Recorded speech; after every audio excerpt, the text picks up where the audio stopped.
Welcome back to eCohipath e-learning platform. মই প্ৰিয়াক্ষী কিয়া আৰু আজি ডিসকাস কৰিম এবাৰ অসম সাহিত্য সভা 31 জানুৱাৰী পাঠশালাত হ'ব লগা হৈ আছে অসম সাহিত্য সভাৰ 77 অধিৱেশন তো কিছুমান কাৰেন্ট এফেয়াৰ্স টপিক চাই লওঁ তাৰ আগতে eCohipath লঞ্চ কৰিছে Assam specific course both for mains and for prelims for upcoming APSC CC 2025 in a very low price of 1999 আমাক eCohipath online and offline mode এই কোৰ্সটো প্ৰভাইড কৰিছে লাইভ ক্লাছ থাকিব ৰেকৰ্ডেড ক্লাছ থাকিব আপোনালোকে ইয়াতে আহিও ক্লাছখিনি কৰিব পাৰিব আৰু এই কোৰ্সটোৰ বিষয়ে আৰু যদি তথ্য জানিব লগা আছে তেন্তে কন্টাক্ট কৰিব এই গিভেন নম্বৰটোত 03613193570 ইয়াতে আপোনালোকে কল কৰিলে সকলোখিনি তথ্য পাব আগবাঢ়ো আজি টপিকটোলৈ অসম সাহিত্য সভাৰ 77 session 2. The Assam Sahitya Sabha, the largest literary organization in Assam, is set to begin its 77 biennial session.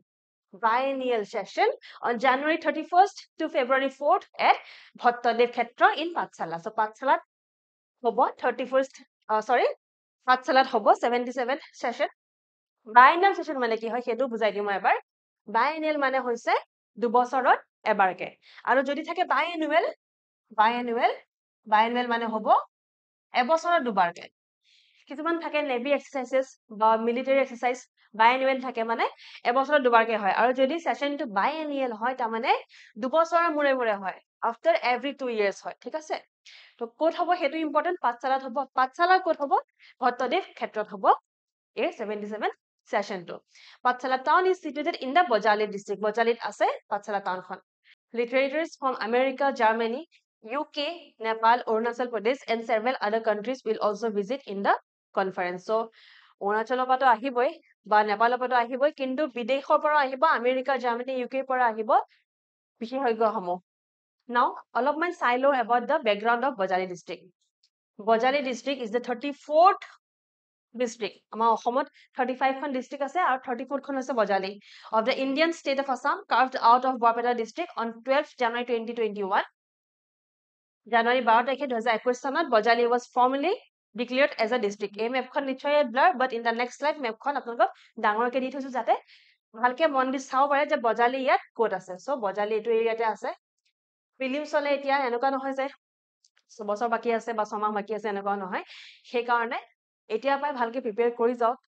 District খিনি ক'ত কোনখন ডিস্ট্ৰিক্ট আছে কোনখন ডিস্ট্ৰিক্ট আহে কোনখন ডিস্ট্ৰিক্ট আছে কোনখন ডিস্ট্ৰিক্টে বৰ্ডাৰ শেয়াৰ কৰে নগালেণ্ডৰ লগত কোনখন ডিস্ট্ৰিক্টে বৰ্ডাৰ শেয়াৰ কৰে অৰুণাচলৰ লগত এখন অৰুণাচল প্ৰদেশ হয় কোনখন ডিস্ট্ৰিক্টে বৰ্ডাৰ শেয়াৰ কৰে ভুটানৰ লগত তেনেকে এইখিনি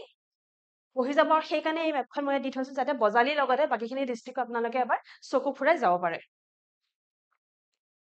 A massive japi a symbol of Assamese culture আমাৰ অসমীয়া কালচাৰৰ symbol কি হয় গামুচা হয় জাপি হয় না জাপিটো দেখিছে নিশ্চয় So, এটা বহুত ডাঙৰ জাপি massive জাপি is being built at the site. So, পাঠশালা যত হ'ব লগা হৈ আছে অধিৱেশনখন তাত এটা বহুত ডাঙৰ বৃহৎ এটা জাপি বনোৱা হৈছে crafted from 1500 toko leaves. So, বহুতে আছে নাজানিব বা জানিব পাৰে জাপিত যোনটো পাত ইউজ কৰা হয় সেইটো হৈছে toko গছৰ পাত So, toko leaves are used আৰু এই ডাঙৰ জাপিটো বনাবলৈ কিমানখিনি toko leaves ইউজ হৈছে 1500 Sourced from Arunachal Pradesh আৰু এই গোটেইখিনি toko leaves This japi will be a key attraction of the session. Dr. Bohanta Kumar Goswami recently elected as the new president of Assam Sahitya Sabha. Assam Sahitya Sabha notun president kon hoy? Bohanta Kumar Goswami hoy. Aru he will preside over the 77th session of Assam Sahitya Sabha with Podum Razkwa as the vice president. So, the mono rakhi lobo ভৰাই লব মাথাটো খুলি ভৰাই লব যে current president কোন হয় doctor বসন্ত কুমাৰ গোস্বামী আৰু তেখেতে প্ৰিসাইড কৰিব 31 জানুৱাৰীত হ'ব লগা এই সেশনখন আৰু ভাইস প্ৰেসিডেন্ট কোন হয় পদুম ৰাজখোৱা হয় পদুম Rajkhowa is the vice president এইখিনি মুখস্থ ৰাখি মনত ভৰাই লব ঠিক আছে নেক্সট যেহেতু আমাৰ কাৰেন্ট এফেয়াৰ্সৰ টপিকটো শেষ হ'ল আমি অলপ অসম সাহিত্য সভাৰ বিষয়ে চাই যাওঁ আৰু ইয়াত এটা কথা কৈ লৈছো যেহেতু অসম সাহিত্য সভা টপিকটো স্টাৰ্ট কৰিছো যোনটো আমাৰ আসাম লিটাৰেচাৰ টপিক হয় GS5 আসাম লিটাৰেচাৰ এটা সব টপিক হয় এটো এই টপিকটো শেষত এটা এমসিকিউ আনিছো মই অন অসম সাহিত্য সভাক লৈ এটা কুৱেশ্যন থৈছো কুৱেশ্যনটো বনাইছো in line of APSC so' APSC যেনেকৈ প্ৰশ্ন সোধে ঠিক তেনেদৰে সেইটো ষ্টেণ্ডাৰ্ড কুৱেশ্যনটো বনোৱা হৈছে চ' সেই কুৱেশ্যনটো এটেম্প কৰি কমেণ্টছত আমাক আনচাৰটো জনাবলৈ নাপাহৰিব ঠিক আছে কমেণ্টছত আনচাৰ জনাবলৈ নাপাহৰিব তাৰ আনচাৰটো আমি ডেছক্ৰিপশ্যনত দি দিম আপোনালোকে খালি কমেণ্টছত জনাব আনচাৰটো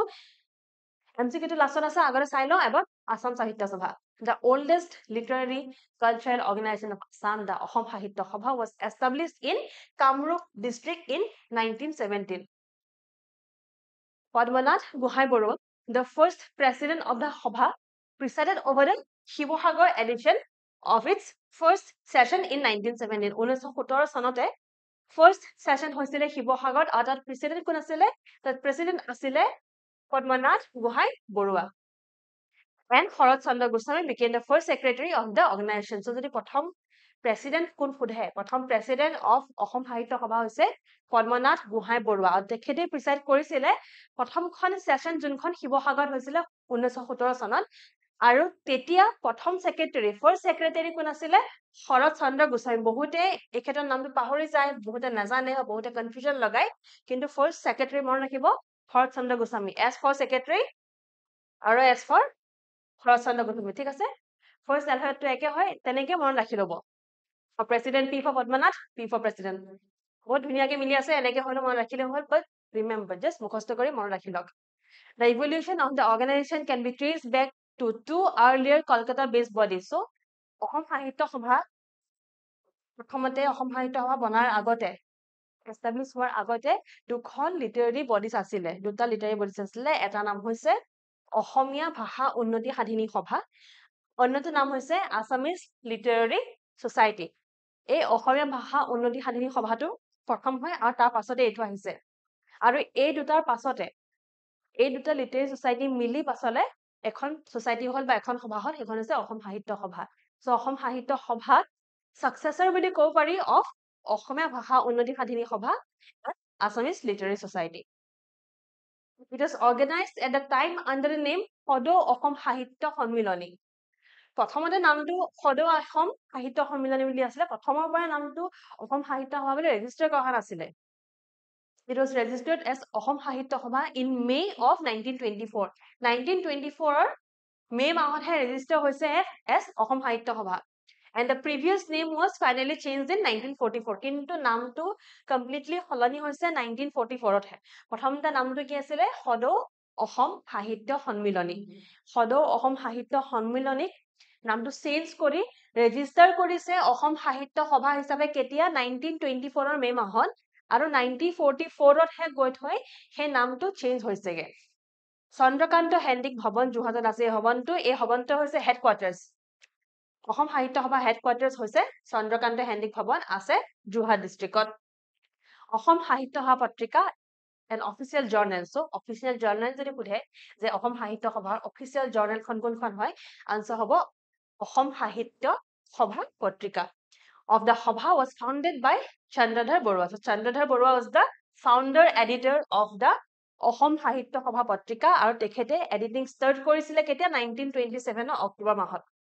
1927 ত অসম সাহিত্য সভা পত্ৰিকা অফিচিয়েল জাৰ্নেলখন প্ৰথমবাৰৰ কাৰণে এখন ৰিলিজ হৈছিল আৰু কোনে ফাউণ্ড কৰিছিলে কোন আছিল editor founder editor Chandradhar Barua A branch of the organization named Singapore Sahitya Sabha was launched in Singapore on 28 July 2019 2019 চনত Singapore established হৈ গল at a branch of Assam সাহিত্য সভা other foreign branches are at London in the United Kingdom London আৰু USA আছে ফিনিক্সত Arizona আৰু চিকাগোত Mitradev Mahanta wrote the inaugural song that is the উদ্বোধনী গীত inaugural song of the Assam সাহিত্য সভা চিৰচেনেহী মোৰ ভাষা জননী চিৰচেনেহী মোৰ ভাষা জননী লিখিছিলে কোনে মিত্ৰদেৱ মহন্তই লিখিছিলে the ending song of the Assam সাহিত্য সভা is ও মোৰ আপোনাৰ দেশ আৰু এটোৱে হৈছে আমাৰ অসমৰ কি ষ্টেট সং হয় এই ও মোৰ আপোনাৰ দেশ গীতটি কোনে লিখিছিলে লক্ষ্মীনাথ বেজবৰুৱা আৰু এটিউন কৰিছিলে মানে সুৰ দিছিলে Kamala Prasad Agarwala. The song was adopted as the state song of Assam in 1927. 1927 at Omur Apunar Desh gittu hoy goisile state song. And the Assam Student Conference in Tezpur. Our Assam Student Conference to কি বুলি জনা যায় অসম ছাত্ৰ সন্মিলন Lakshminath Bezbaroa was honored by a unique title Rasaraj by Assam সাহিত্য সভা on 29 December 1931 at Sivasagar session তো শিৱসাগৰ হোৱা sessionত 1931ত লক্ষ্মীনাথ বেজবৰুৱাক এটা উপাধি দিয়া হৈছিলে সেই উপাধিটো হৈছিলে কি ৰসৰাজ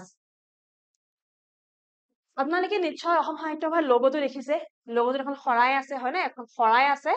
আৰু এটা চাকি আছে যাৰ চাৰিওফালে লিখা আছে যাৰ চাৰিওফালে লিখা আছে চিৰ চেনেহী ভাষা জননী মানে আমাৰ অসম সাহিত্য সভাৰ মটটো যোনটো মিত্ৰদেৱ মহন্ত লিখিছিলে যুগল Das was the monographer of the logo of Assam সাহিত্য সভা it was drawn on 28 October 1960 যদি খুধে যে অসম সাহিত্য সভাৰ লোগোটো কোনে বনাই তুলিছিলে আনসাৰ হ'ব যুগল দাস Okay, so ক্লাছৰ মাজতে কৈছিলো যে এটা এমসিকিউ লৈ আহিছো আৰু এইটো এটেম্প কৰা আপোনালোকৰ দায়িত্ব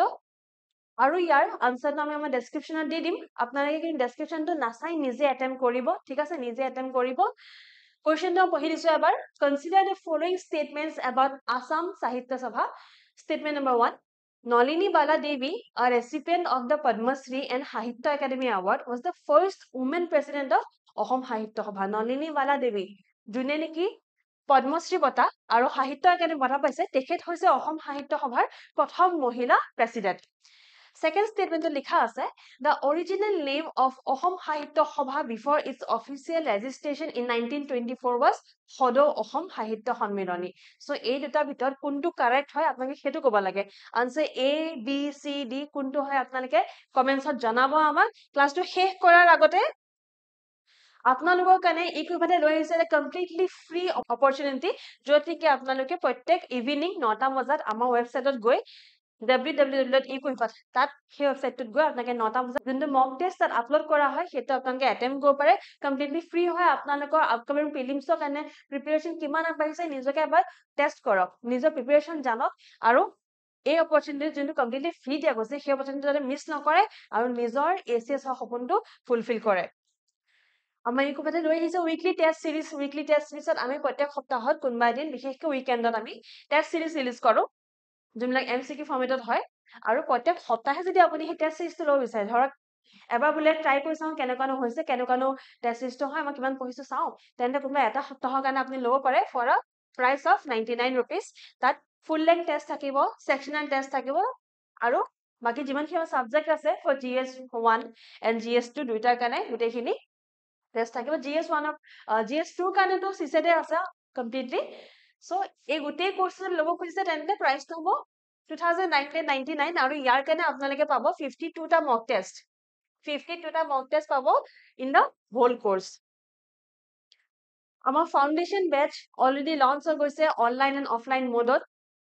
আৰু ইয়াৰ ফিচাৰ্স খিনি ইয়াত দেখিছে আপোনালোকে নিশ্চয় প্ৰিলিমছ মেইনছ ইন্টাৰভিউ তাকে বাদ দিয়ে personalise mentorship life time guidance confidence boosting session doubt clearing class লাগে ৰিভিজন ক্লাছ লাগে গোটেইখিনি সুবিধা দিয়া হৈছে ৰেজিষ্টাৰ কৰা যদি কৰি ল'ব পাৰে প্ৰাইচটো হৈছে 19999 আপোনালোকে ৰেজিষ্টাৰ কৰি ল'ব পাৰে আৰু আমাৰ ক্ৰেছ কোৰ্স অলৰেডি লঞ্চ হৈ গৈছে for the price of 5999 online offline মোডত আছে তাৰোপৰি অসমীয়া মাধ্যমতো প্ৰস্তুতি কৰোৱা হ'ব সেইকাৰণে যদি আপোনাৰ ভাষা ইংৰাজী ভাষা যদি এটা হাৰ্ডল হৈছে তেন্তে অসমীয়া মাধ্যম ইয়াত আছে এইখিনি সুবিধা পাব এটা ভেৰি লো প্ৰাইচ সো গোটেইখিনি ফিচাৰ্স দিয়া আছে আৰু বাকিখিনি আপোনালোকে আমাৰ ৱেবছাইটত গৈ বা যোনটো নম্বৰ মই আগতে জনাইছিলো সেই নম্বৰত কন্টেক্ট কৰি আপোনালোকে গোটেইখিনি তথ্য জানি ল'ব পাৰে ক্লাছটো শেষ কৰিছো শেষ কৰাৰ আগত আমাৰ যোনটো টেলিগ্ৰাম চেনেল আছে সেই চেনেলটো এটা স্কেনাৰ হয় আজি যোনখিনি পঢ়িলো এবাৰ অসম সাহিত্য সভা সেইখিনি ডাটা সেইখিনি ইনফৰমেশন যিমানখিনি তাত আছে সেইখিনি নিশ্চয় লাগিব হয় নে পৰীক্ষাত পাছ কৰিলে সিমানখিনি জানিবই লাগিব এবাৰ অসম সাহিত্য সভা সো সেই পিডিএফটো যদি আপোনালোক লাগে তেন্তে 24 ঘণ্টাৰ পাছত ক্লাছটো আপলোড হয় 24 আৱাৰ্ছ পাছত আপোনালোকে এই চেনেলটোত এই টেলিগ্ৰাম চেনেলটোত এই পিডিএফটো পাই যাব সো দেৰি নকৰি জয়েন কৰি ল'ব স্কেনাৰটো স্কেন কৰিব যদি কৰা নাই আৰু ক্লাছটো ভাল পালে যদি লাইক কৰিব শ্বেয়াৰ কৰিব সাবস্ক্ৰাইব কৰিব আৰু কমেন্ট লিখিবলৈ নাপাহৰিব থ্যাংক ইউ